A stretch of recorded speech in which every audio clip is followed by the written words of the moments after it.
Hello everyone, welcome back. Study ম্যাথমেটিক্সে প্রত্যেকে স্বাগত জানিয়ে ক্লাস 6 থেকে আজকে আমরা চ্যাপ্টার 1-এর ভিডিও পার্ট নাম্বার 12 আর পেজ নাম্বার 16 থেকে আজকে আমরা কিছু অঙ্ক করব। দেখো, এটা অলরেডি আমরা পার্ট 11-এ করেছিলাম। আজকে আমরা 43 নাম্বারটা করব। কি বলেছে দেখো, বলছে আমি 1/3 ও 2/3 এর মধ্যে সংখ্যা রেখায় আছে একটি অমূল্য সংখ্যা লিখি। শুধু একটি আমাকে লিখতে হবে। তাহলে দেখো, 1/3কে আমরা 0.333 এটা কি করে পাই, সেটা যদি 3 দিয়ে ভাগ করি তাহলে আমরা এটা পাবো। এটা আমি দেখিয়েছি, তো চলো আরেকবার দেখিয়ে দিচ্ছি। যে প্রথমে দেওয়া আছে সংখ্যাটা 1/3, 1/3 সমান সমান, তাহলে আমরা কি করব, এই 3 দিয়ে 1কে ভাগ করব। এটা তো সাধারণত ভাগ যাবে না, তার জন্য আমাকে কী নিতে হবে, দশমিক নিয়ে এই সংখ্যাটাকে বড় করতে হবে, মানে 10 করতে হবে। তাহলে দেখো, 3 এবার 9 লিখতে পারি আমরা। বিয়োগ করলে কত আসবে, 1। দশমিকের জন্য আমি 0 নেব, আবার 3 9 বসাবো। দেখো বারবার এখান থেকে 1 নামবে, আবার দশমিকে নিয়ে 0, আবার 3 9, মানে এটা চলতেই থাকবে।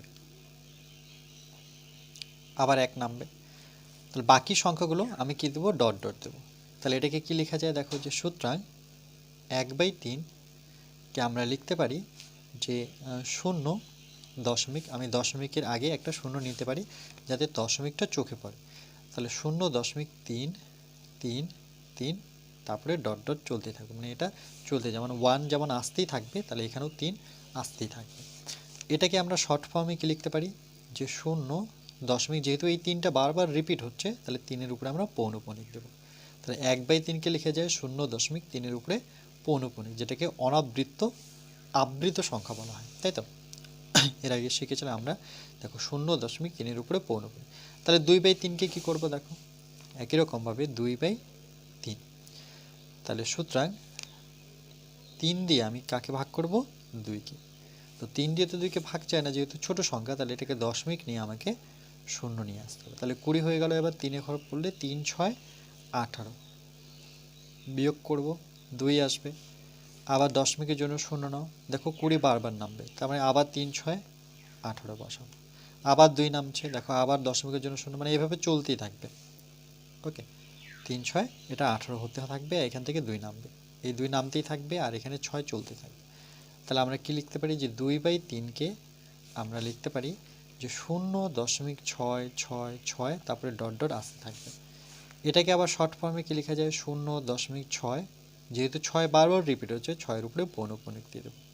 এবার বলছে দেখো, 0.6 আর 0.3 এর একটা মিডল সংখ্যা আমাকে সংখ্যা রেখে রাখতে হবে। তাহলে কি করে রাখবো, দেখো আমার শুরুটা হচ্ছে 0.3-এর উপরে পৌনঃপুনিক, বাকিগুলো আমরা জানি না, কিন্তু আমরা লাস্ট সংখ্যাটা জানি 0.6-এর পৌনঃপুনিক, তাই তো? এদের দুজনের মিডল সংখ্যা কি হতে পারে, দেখো পরেরটা হতে পারে 0.4, তাই তো? তারপরে কত হতে পারে, 0.5,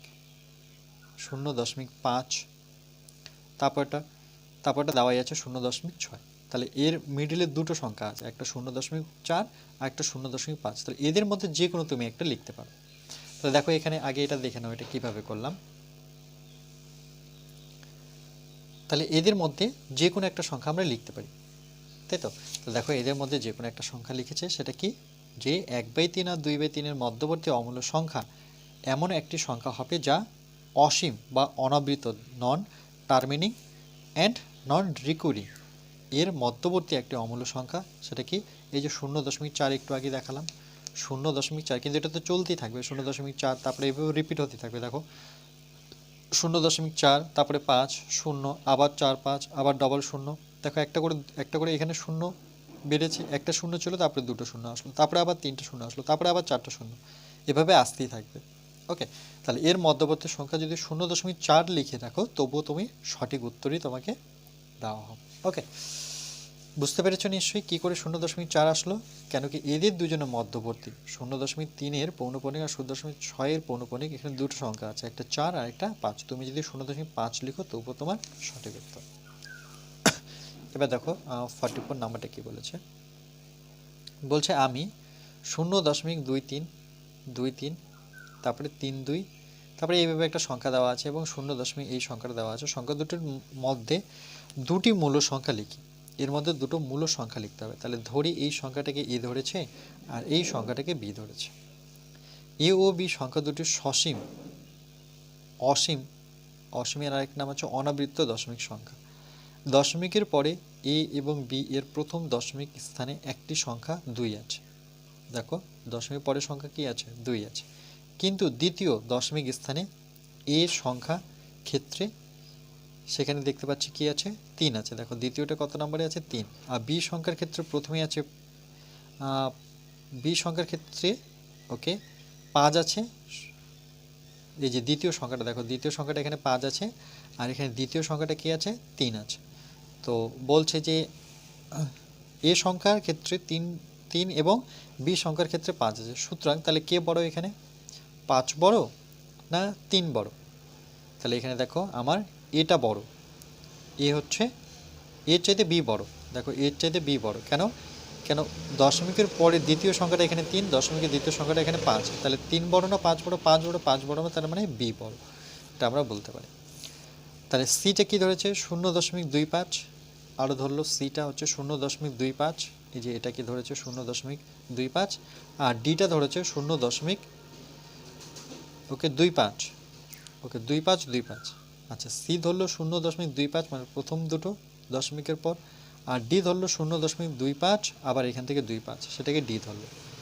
এক্ষেত্রে সি এবং ডি মূল সংখ্যা, সুতরাং এক্ষেত্রে এ ও বি এর মধ্যে অবস্থিত দুটি মূল সংখ্যা হলো, একটা হচ্ছে 0.25 আর একটা 0.2525। তাহলে সকল বাস্তব সংখ্যার দশমিকে বিস্তার সম্ভব। যতগুলো বাস্তব সংখ্যা আছে প্রত্যেকটাকে আমাকে দশমিকে বিস্তার করতে পারি। এই লাইনটা একটু তোমাদের বুঝতে হবে যে এই ক্ষেত্রে এখানে দেখো এখানে কি বলেছে যে এই ক্ষেত্রে সি এবং ডি মূল সংখ্যা, এই যে সি যে ধরেছে আর ডি যে ধরেছে দুটোই কিন্তু মূল সংখ্যা ধরেছে, এখানে স্পষ্ট লিখে দেওয়া আছে। সুতরাং এই ক্ষেত্রে এ ও বি আমরা কি ধরেছিলাম? দেখো এ ও বি এর মধ্যে অবশিষ্ট দুটি মূল সংখ্যা, মানে বলছে এর মধ্যে দুটি অবশিষ্ট মূল সংখ্যা কি কি হতে পারে? একটা হতে পারে 0.25, যেহেতু মূলত ধরেছি এটাকে, আর একটা হচ্ছে 0.2525। এটা কোথা থেকে আসলে? এই যে 25 ব্যাক করছে, তাহলে এটা একটা। এটাই বলেছে যে সকল বাস্তব সংখ্যার দশমিকে বিস্তার সম্ভব। যতগুলো বাস্তব সংখ্যা আছে প্রত্যেকটাকে আমি দশমিকে নিয়ে আসতে পারি। এরপরে দেখো যে বলছে কিন্তু বাস্তব সংখ্যার দশমিককে বিস্তার কি সংখ্যা রেখায় বাস্তব সংখ্যাকে স্থাপনে সাহায্য করবে? দশমিকে বিস্তার করে সংখ্যা রেখায় বাস্তব সংখ্যা স্থাপন করে দেখি। তীর্থ বোর্ডে লিখেছে 3.256 আর 4.339, 2.401 আর ও লিখেছে 5.078। তো এটা আমরা পরের পেজে দেখব, এই সংখ্যাগুলো মনে রাখবে। চলো নেক্সট পেজ। এরপরে দেখো 45 নাম্বারটা বলছে আমি সংখ্যা রেখায় 3.256 বাস্তব সংখ্যাটি স্থাপন করি, মানে খুঁজতে হবে যে 3.256 কোথায় আছে এই সংখ্যা রেখায়। ওকে দেখো এখানে একটা গ্লাস নিয়েছে, যেটাকে আমরা ম্যাগনিফাইং গ্লাস বলে থাকি, মানে জুম করার জন্য। দেখবে অনেক সময় জ্যামিতি বক্স থাকে, খুবই সুন্দর একটা। দেখো কিভাবে করেছে যে এই যে 3.25 এই সংখ্যাটা কোথায় আছে? দেখো সংখ্যা রেখায় 3, তার মানে 3 থাকবে। একটা সংখ্যা রেখা যদি আমি তোমাদের দেখাই যে 3 তো থাকবেই, 3-এর পরে মানে 3 থেকে 4-এর মধ্যেই আছে, তাই তো? যদি আমরা সংখ্যা রেখাটা এমনি নিই, দেখি যে এখানে 0 থাকবে, তারপরে 1, তারপরে কে আসবে 2, তারপরে 3, তারপরে 4। আর আমার সংখ্যাটা এখানে কি বলেছে যে 3.256, 3.256। তাহলে এই সংখ্যা রেখাটাকে দেখো খুবই সহজেই বের করতে পারো। তাহলে কোথায় যেতে হবে? আমাকে 3-এ আসতে হবে, কেন 3 যেহেতু আছে। 3-এর পরে 0.256 মানে 3 থেকে 4-এর মধ্যেই সংখ্যাটা বিলং করে, তাই না? কি করে বুঝলাম? এই যে দশমিকের আগে 3 আছে, যদি 2 থাকতো দশমিকের 2.2556, তাহলে কোথায় খুঁজতে হতো? 2 থেকে 3-এর মধ্যে। যদি 1.123 থাকতো তাহলে কোথায় খুঁজতে হতো? 1-এর পর, 1 থেকে 2-এর মধ্যে। যদি 0.123 থাকতো তাহলে কোথায় খুঁজতে হতো? 0 থেকে 1-এর মধ্যে। ওকে, যদি -1.235 থাকতো তাহলে আমাকে এইদিকে খুঁজতে হতো -1। দেখো -1 থেকে আমাকে এদিকে মানে -2-এর মধ্যে খুঁজতে হতো। তাই না? বুঝতে পেরেছো নিশ্চয়ই? তা দেখো 3 থেকে 4-এর মধ্যে খুঁজছে, তাহলে সংখ্যাটা কি দিয়েছে? 0, 1, 2, 3, 4, 5, 6। আমরা জানি এটা সংখ্যা রেখা এভাবে লিখে, এদিকে -1, -2, যদিও মাইনাসের প্রয়োজন নেই, তবুও একবার সংখ্যা রেখাটা লিখে দেখিয়েছে। এবার দেখো এদের মধ্যে কটা রেখা আছে, এদের মধ্যে 3 থেকে গ্যাপটা দেখো 10টা আমি রেখা টানবো। দেখো 1, 2, 3, 4, 5, 6, 7, 8, 9, 10, প্রত্যেকটার মধ্যে কত করে আছে? ডিফারেন্সটা 10 করে।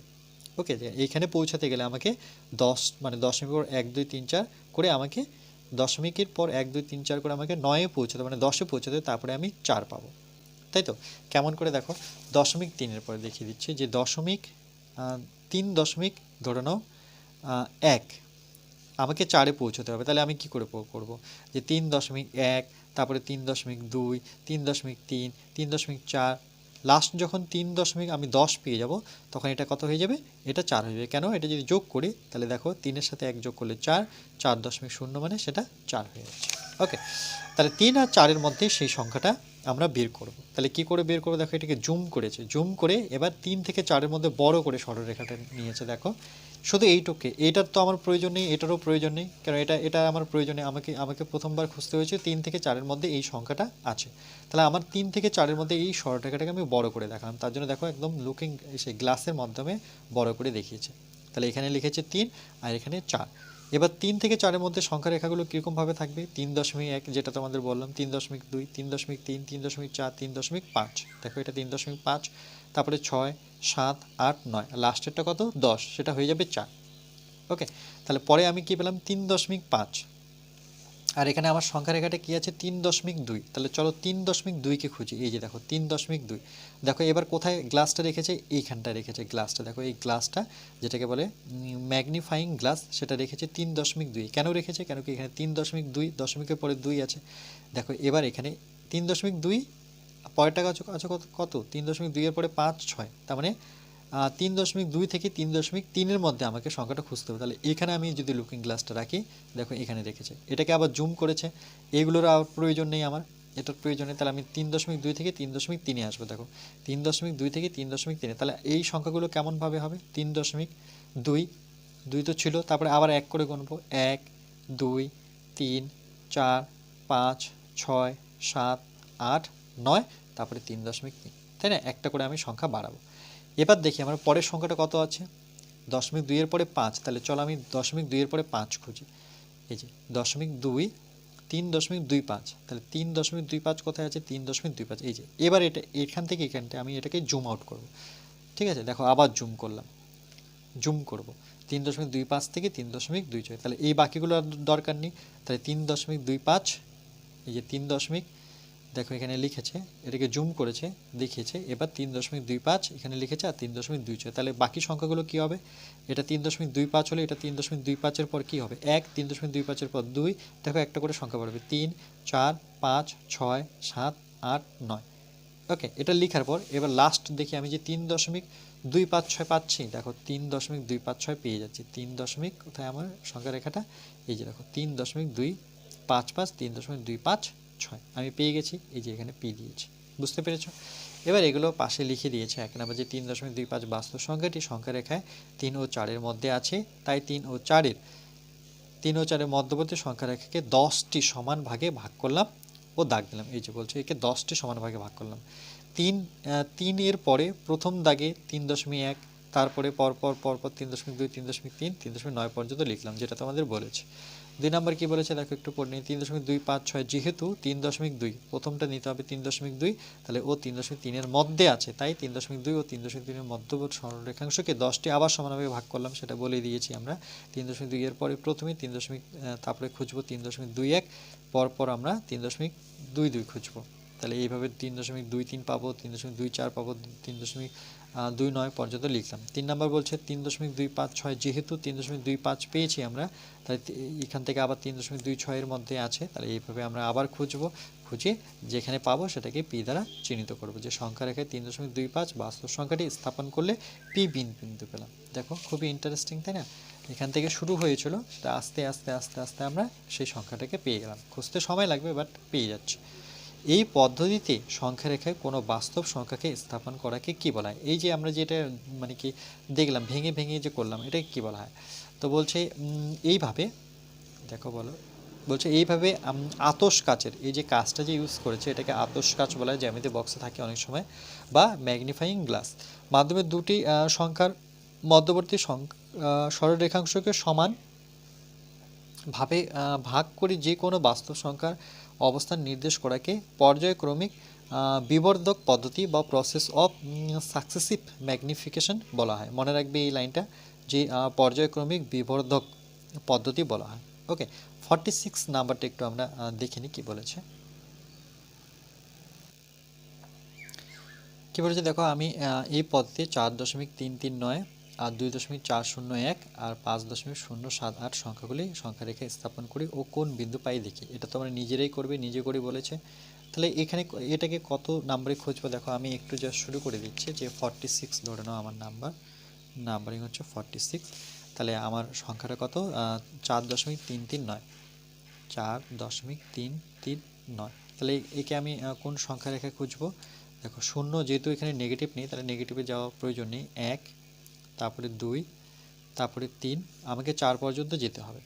4-4-এর পরে 5-এ পেয়ে যাবো, তাই না? 4 থেকে 5-এর মধ্যে এই সংখ্যাটা আছে যে 4.339। তাহলে এখানে কোথাও আছে যে এই 3 থেকে 4-এর মধ্যে, 4 থেকে 5-এর মধ্যে। ওকে, 4 থেকে 5-এর মধ্যে, তারপরে 1, 2, 3, 4, 5, 6, 7, 8, 9, তারপরে 10। ওকে, এখানে কোথাও আমরা পাবো।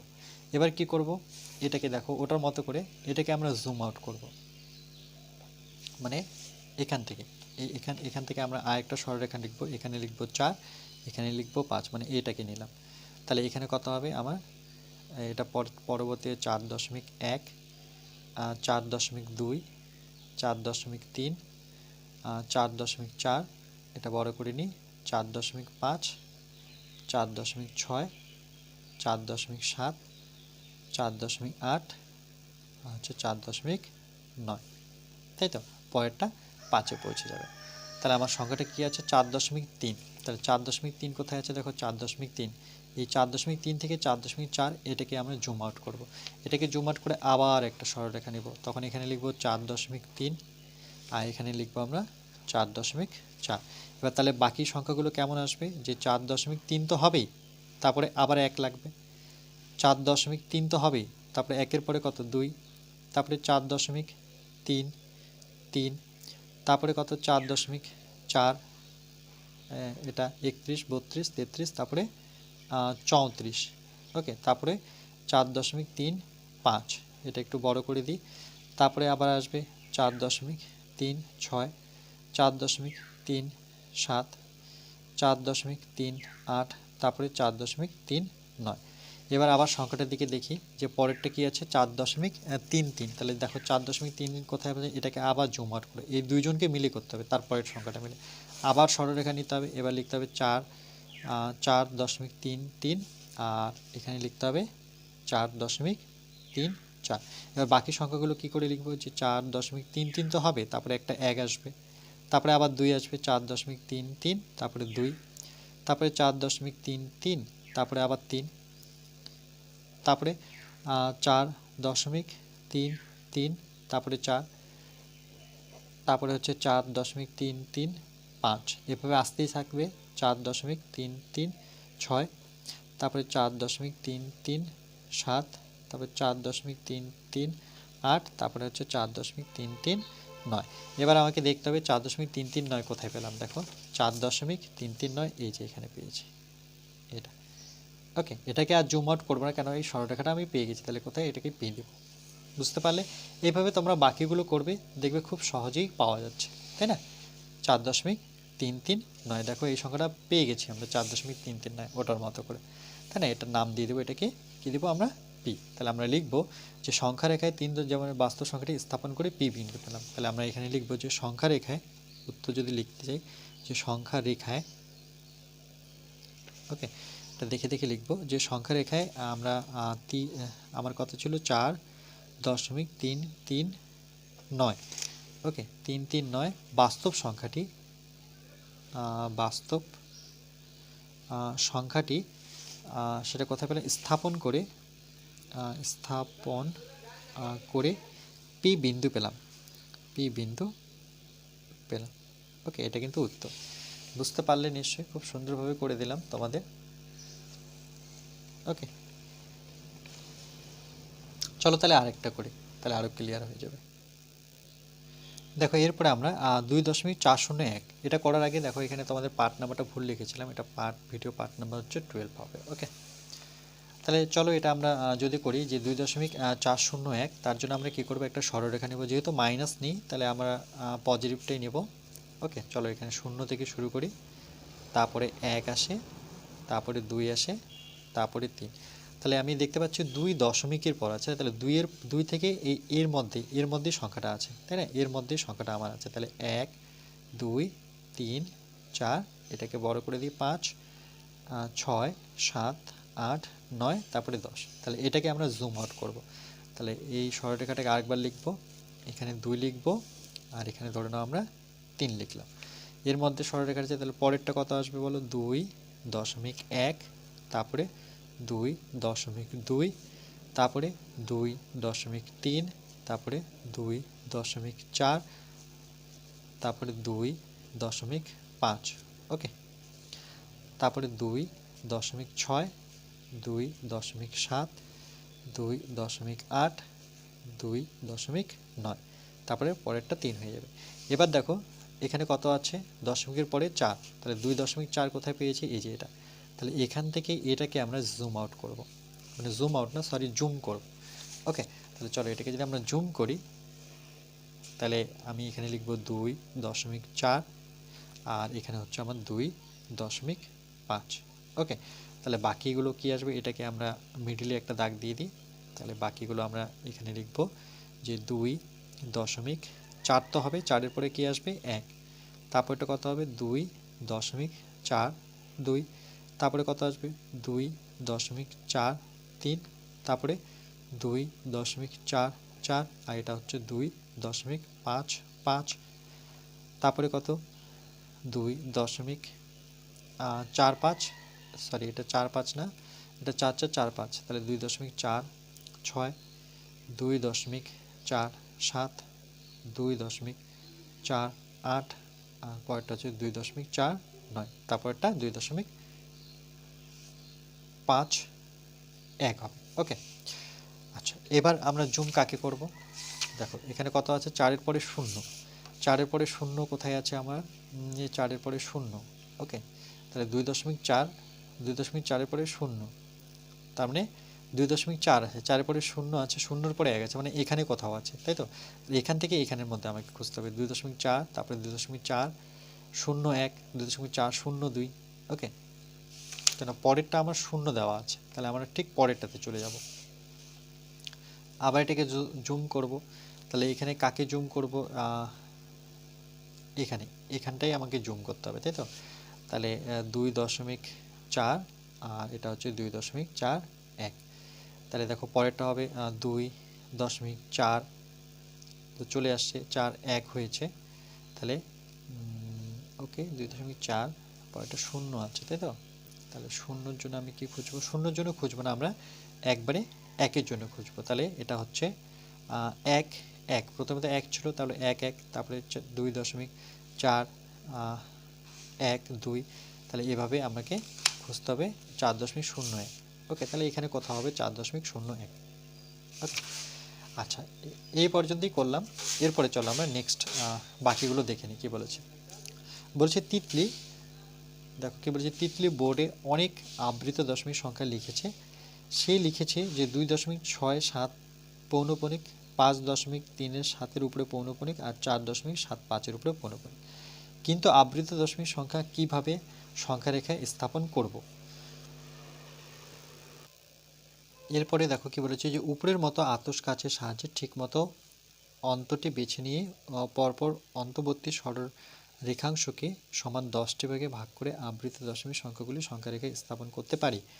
আমি 2.67-এর পৌনঃপুনিক, মানে এটা এর আবৃত দশমিক সংখ্যাটি সরলরেখায় স্থাপন করি। প্রথমে 2.6 আবৃত দশমিক সংখ্যাটি 3টি দশমিক পর্যন্ত লিখে পাই। তাহলে 3টি দশমিক পর্যন্ত লিখেছে, দেখো 6 7, 6 7 লিখেছে কেন, 6 7 বারবার আসবে, 7-এর উপরে পৌনঃপুনিক মানে কি, এই 6ও তার সাথে আসবে, মানে 7টা বারবার আসতে থাকবে, তাই তো? তাহলে 7 দুবার লিখেছে কেন? 3 দশমিক লিখেছে, দশমিকের পরে 3টা সংখ্যা, তাহলে আরেকটা 7 লিখব। ওকে, আচ্ছা, নেক্সট পেজে যাওয়ার আগে এটা তোমাদের বলে দিই, এটা কমপ্লিট হয়নি। 2.4 আর 2.41, তার মানে এখানে কোথাও আছে যে 2.40। কেন আমার সরলরেখাটা কীভাবে দেখাবো? এইভাবে শূন্য দিয়ে শুরু, 0 1 2 3 4। তাহলে এখানে যেহেতু শূন্য চাচ্ছে, আমার একান্ত দেখো শূন্য চাচ্ছে, তাহলে আমরা কি করব? 2.4-এর ঠিক পরে আমি 2.40, তারপর 2.41, তারপর 2.42। এটা যখন হয়ে গেল, তাহলে আমি এর মধ্যে খুঁজবো, এর মধ্যে খুঁজবো 2.40, পরেরটা হবে তাহলে আমার এটা না হয়ে এটা হবে যে 2.40, তারপরে আমাকে খুঁজতে হবে লাস্ট 2.41। তাহলে পরেরটা কত আসবে? 2.4012, তারপরে 2.402। দেখো 2.401 পেয়ে গেলাম, 2.401 পেয়ে গেছে, তাই না? এর মধ্যে পেয়ে গেছে, তাহলে এটাই হচ্ছে আমার পি। পি সমান সমান 2.401 পেয়ে গেছি। ওকে, এভাবে তোমরা করবে, আর আমি করছি না, দুটো করে দিলাম, বাকিগুলো তোমরা নিজের থেকেই করবে। ওকে, যদিও এগুলো পরীক্ষায় আসবে না, কিন্তু তোমাদের সংখ্যা রেখাগুলো জানা প্রয়োজন। ওকে, চলো নেক্সট পেজে কি বলেছে দেখে নিই। এবার দেখো পেজ নাম্বার 18-তে কী বলেছে। 1 নাম্বার বলছে 2.67 পৌনঃপুনিক, যেটা আমরা পেজ 17-তে লিখেছি। সংখ্যাটি সংখ্যা রেখায় 2 ও 3-এর মধ্যে অবস্থিত। কেন? কেন কি এই যে দশমিকের আগে 2 আছে, তাহলে আমরা সংখ্যা রেখাটা কীভাবে সাজাবো? যে 2 থেকে 3-এর মধ্যে, দেখো এখানে লিখেছে 2 থেকে 3, তাহলে 2 থেকে 3-এর বাকি রেখাগুলো কীরকম হবে? দাগগুলো যে 2.1, 2.2, 2.3, 2.4, 2.5 আর 2.6। দেখো 2.6, 2.7, তারপরে 2.8। তাহলে এটাকে আমরা জুম করব, তারপরে কী লিখেছে? সরলরেখাংশে 10টি সমান ভাগে ভাগ করলাম, তাহলে এটাকে আমরা 10টি সমান ভাগে, দেখো 1 2 3 4 5 6 7 8 9 10। ওকে, তার সাথে সাথে বলে দিয়েছে 2 নম্বর পয়েন্ট, মানে যখন এখানে আসবো আমরা, তখন আমরা কাকে জুম করব?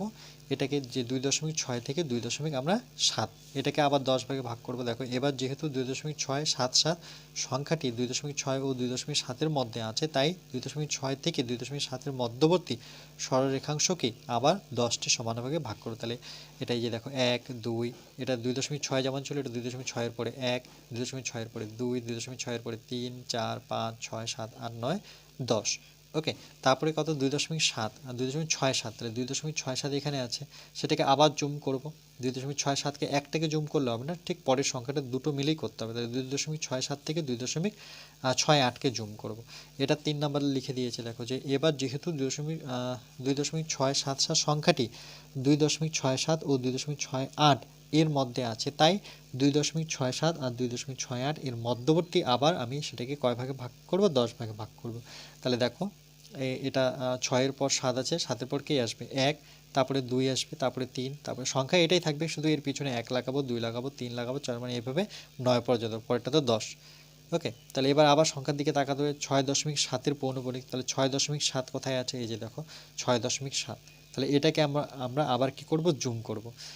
ঠিক আছে, এই 6.677, যেহেতু এখানে পৌনঃপুনিক আছে, মানে 7টা বারবার আসবে, তার জন্য এই 6.675-কে আমরা, কোথায় গেল আমাদের 6.67, কোথায় আছে 6.67, 6.67, এই যে দেখো 6.677, এই যে এটাকে আমরা জুম করব। ওকে, এই অংশটাকে আমরা জুম করব। দেখো 2.677 2.677 2, এভাবে চলতে থাকবে 6.775। ওকে, তাহলে 2.677, এটা হচ্ছে আমার পয়েন্ট কি? পি পাবো। ওকে, দেখো এখানে পয়েন্টে পি পেয়ে গেছি। তাহলে বলছে যে আরও নিখুঁত মান পাওয়ার জন্য 2.677 ও 2.678 এর মধ্যবর্তী সরলরেখাংশের 10টি সমান ভাগে ভাগ করলাম। উপরের চিত্রে দেখছি যে 2.67-এর পৌনঃপুনিক সংখ্যাটির প্রতিস্থাপন করলে যে বিন্দুটি পেলাম তা হচ্ছে 2.677 থেকে 2.68-এর বেশি আছে অবস্থিত, তাই এই কি বলেছে? এর মধ্যে অসংখ্য অমূল্য সংখ্যা আছে। দেখো এর মধ্যে অসংখ্য অমূল্য সংখ্যা রয়েছে, তাই না? ওটাকে ভেঙে ভেঙে ভেঙে আবার কতগুলো, দেখো সংখ্যা শেষই হচ্ছে না, তাই না? আবার আমি এটাকে ভাঙলে আবার সংখ্যা পেতে পারি, এটাই বলেছে। চলো নেক্সট পেজ। এরপরে কি বলেছে দেখো, যে আবৃত দশমিক দিয়ে সামান্য ভগ্নাংশে পরিণত করে সেই সামান্য ভগ্নাংশকে আমরা সংখ্যা রেখায় স্থাপন করতে পারি। যেমন বাস্তব সংখ্যা, মূল সংখ্যা আমরা জানি যে -5/2, -2, 0, 3, 7/2, 8, 5, 9, 0.03 এগুলো সবগুলো কি মূল সংখ্যা। আর অমূল্য সংখ্যা কোনগুলো দেখো, যেগুলো রুট দিয়ে থাকবে, যে √7, √3, √2, √3, √e, √π, এগুলো কি অমূল্য সংখ্যা। এটা মনে রাখবে এই চারটা। যদি বলে যে দুটি অমূল্য সংখ্যা লিখো, তাহলে এখান থেকে তোমরা যে কোনো দুটো অমূল্য লিখতে পারো বা পাই লিখতে পারো। যদি দুটো মূল সংখ্যা পড়ে সেটা তোমরা পারবে। পূর্ণ সংখ্যা কোনগুলো আমরা জানি, যে 0, 3, 15, 11, 2, এগুলো সবগুলো পূর্ণ সংখ্যা। তাহলে ভগ্নাংশ অপূর্ণ সংখ্যা বাদে মূল সংখ্যা কি? ভগ্নাংশ বলছে ভগ্নাংশ, কিন্তু পূর্ণ সংখ্যা বাদে মূল সংখ্যা ভগ্নাংশ, যেমন 2/3, 1/2, 3/, এগুলো কি ভগ্নাংশ, আমরা বুঝতেই পারছি। আর পূর্ণ সংখ্যা বাদে মূল সংখ্যা হচ্ছে আরেকটা ভগ্নাংশ কি, এটা হতে পারে, এটা হচ্ছে ভগ্নাংশ, এটা হচ্ছে পূর্ণ সংখ্যা বাদে, আর এটা পূর্ণ সংখ্যা বাদে মূল সংখ্যা, পূর্ণ সংখ্যা বাদে মূল সংখ্যা। আচ্ছা, এভাবেও লিখতে পারি, এটাও আমার একই সংখ্যা। ওকে, এবার দেখো কি বলেছে, এরপরে স্বাভাবিক সংখ্যা বা ধনাত্মক পূর্ণ সংখ্যা, যেমন 1, 2, 3, তারপর 0, ঋণাত্মক পূর্ণ সংখ্যার মধ্যে কি পড়ে দেখো, মাইনাস দিয়ে যেগুলো আছে সেটা হচ্ছে ঋণাত্মক, আর হচ্ছে আমার এখানে 0। প্রকৃত ভগ্নাংশ কি? উপরে ছোট থাকবে, নিচে বড় থাকবে। দেখো প্রকৃত ভগ্নাংশ কি, যেমন আমরা জানি প্রকৃত ভগ্নাংশ কাকে বলে, লব যেখানে ছোট আর হর বড়, এটা যখন লব ছোট হর বড়, এটা হচ্ছে প্রকৃত ভগ্নাংশ। অপ্রকৃত ভগ্নাংশ কোনগুলো, যেখানে লব বড় থাকতে হবে, হর ছোট, লব বড় হর ছোট, এগুলোকে বলা হয় অপ্রকৃত ভগ্নাংশ, মনে রাখবে। সামান্য ভগ্নাংশ কোনগুলো, সামান্য ভগ্নাংশ দেখো, যে 5/2, 7/2, 2/3, ওকে, এই যে কোনো ভগ্নাংশ আমরা এভাবে লিখতে পারি, সেটাকে বলা হয় সামান্য। কখনো লব বড় হতে পারে, হর ছোট, এখানে লব বড় হর ছোট, ওকে, এগুলোকে বলা হয় সামান্য ভগ্নাংশ। দশমিক ভগ্নাংশ কোনগুলো, এই যে 8.5, 9.3, দশমিক তুললে এগুলো আমার দশমিক ভগ্নাংশগুলো, কিন্তু দশমিক তুলব না, তার জন্য দশমিকটা রাখতে হবে। আচ্ছা, এরপরে দেখো কি বলেছে, এরপরে নেক্সট দেখো যে -1 এর চাইতে প্রকৃত ভগ্নাংশ বড়, তার চাইতে আমার 1 বড়। অবশ্যই -1 এর চাইতে প্রকৃত ভগ্নাংশ বড়, আর তার চাইতে 1 বড়। আবার অপ্রকৃত ভগ্নাংশের ক্ষেত্রে কি হয়, যে অপ্রকৃত ভগ্নাংশ বড়, 1-এর চাইতে অপ্রকৃত ভগ্নাংশ বড়, যেহেতু হরটা তার বড় থাকে অপ্রকৃত ভগ্নাংশে, না, অপ্রকৃত ভগ্নাংশের লব বড় থাকে, হর ছোট থাকে, তাই তো। আর প্রকৃত ভগ্নাংশের লব ছোট, হর বড়। নতুবা আরেকটা অপশন দেখো, -1, মানে -1 বলতে লেস দেন, লেস দেন বলতে এখানে কাকে, 1 বড় -1 এর চাইতে, অবশ্যই 1 বড় -1 এর থেকে, ওকে। এখানে -1কে বড় দেখাচ্ছে, কিন্তু কার থেকে দেখাচ্ছে সেটা বোঝা যাচ্ছে না। নতুবা -1 বড়, 1-এর থেকে তো -1 কখনোই বড় না, সেটা কার থেকে বড়, অপ্রকৃত ভগ্নাংশ থেকে বড় দেখাচ্ছে, সেটা বুঝতে পারছি না। ওকে, চলো, সসীম দশমিকটা কি বলেছে, সসীম দশমিক ভগ্নাংশ, এটা ইজিলি মনে রাখা যায়, যেমন 8.5, 9.3, এগুলো সসীম দশমিক ভগ্নাংশ। আবৃত আমরা জানি যে পৌনঃপুনিক থাকতে হবে, সেটা হচ্ছে আবৃত দশমিক সংখ্যা। শুদ্ধ সসীম দশমিক সংখ্যা এইভাবে আসে পরীক্ষায়, যে শুদ্ধ দশমিক ভগ্নাংশ, শুদ্ধ সসীম দশমিক ভগ্নাংশ, তাহলে কি হচ্ছে 0.5, দেখো 0 সামনে 0 থাকতে হবে, সেটাই হচ্ছে আমার শুদ্ধ, শুদ্ধ সসীম দশমিক, সামনে আমাকে 0 লাগবে। দেখো প্রত্যেকটি শস্যে মাইনাস থাকতে পারে বা প্লাস থাকতে পারে। আবার মিশ্র সসীম দশমিক কোনগুলো, সামনে 0 ছাড়া 2 থাকতে পারে, 3 থাকতে পারে, 4 থাকতে পারে, 5 থাকতে পারে, মাইনাস থাকতে পারে, সেটা হচ্ছে মিশ্র, এটা মনে রাখবে। মিশ্র আর শুদ্ধর মধ্যে, শুদ্ধকে খুব সুন্দরভাবে চেনা যায়, যে দশমিকের আগে 0 থাকতে হবে, সেটা হচ্ছে শুদ্ধ। মিশ্র 2.5, 3.7, এগুলো হচ্ছে আমার মিশ্র। এরপরে দেখো মিশ্র সসীম দশমিক ভগ্নাংশ কোনগুলো, যে 2.5, 3.75 আর -9.23, 5, 7, এগুলো ইত্যাদি হচ্ছে মিশ্র। তারপর যে শুদ্ধ আবৃত দশমিক ভগ্নাংশ কোনগুলো, শুদ্ধ আবৃত, মানে আমরা জানি যে আবৃত দশমিক সংখ্যা কোনগুলো, উপরে পৌনঃপুনিক থাকতে হবে, কিন্তু শুদ্ধ যখনই কথাটা আসবে শুদ্ধ, তার মানে সামনে আমাকে 0 নিয়ে আসতে হবে, মনে রাখবে। 0, সে মাইনাস দিয়ে যে থাকে কোনো প্রবলেম নেই, সেটাও কিন্তু শুদ্ধর মধ্যেই পড়ে। দেখো -0.36 এর উপরে পৌনঃপুনিক, তাহলে শুদ্ধ, দেখো শুদ্ধগুলোর ক্ষেত্রে কী হয়, সামনে 0 আসতে হবে। আর মিশ্রর ক্ষেত্রে কী আসতে হবে, মিশ্র যদি আবৃত দশমিক চাই, তাহলে আমার একটাতে পৌনঃপুনিক থাকতে হবে, আর একটা সংখ্যা এরকম আছে যেটাতে পৌনঃপুনিক থাকবে না। দেখো এটাতে পৌনঃপুনিক নেই, এটাতে পৌনঃপুনিক নেই, ঠিক আছে। তাহলে মিশ্র বলতে দুটো মিক্সচার থাকবে, যে একটাতে পৌনঃপুনিক থাকবে, আর একটা কোনো সংখ্যায় পৌনঃপুনিক থাকবে না, যেমন 5.93, 5-এর এখানে পৌনঃপুনিক নেই, 9-এর এখানেও পৌনঃপুনিক নেই। এখানে 0 থাকলেই যে এটা আমার শুদ্ধ হবে তা না, দেখো এখানে দেখতে হবে 0-এর পরে 3-এর উপরে পৌনঃপুনিক নেই, তাহলে 3-এর উপরে পৌনঃপুনিক নেই, 4-এর উপরে পৌনঃপুনিক আছে, তার মানে এটা মিশ্রর মধ্যে পড়ে গেল। ওকে, আর শুদ্ধর ক্ষেত্রে দেখো দশমিকের পরে যটা সংখ্যা থাকবে ততটাতেই আমার পৌনঃপুনিক আছে। ওকে, তাহলে এটা ভালো মতো দেখো তোমরা। এরপরে নেক্সট পার্ট আমরা পার্ট নাম্বার 13-এ কোষে দেখিগুলো আলোচনা করব।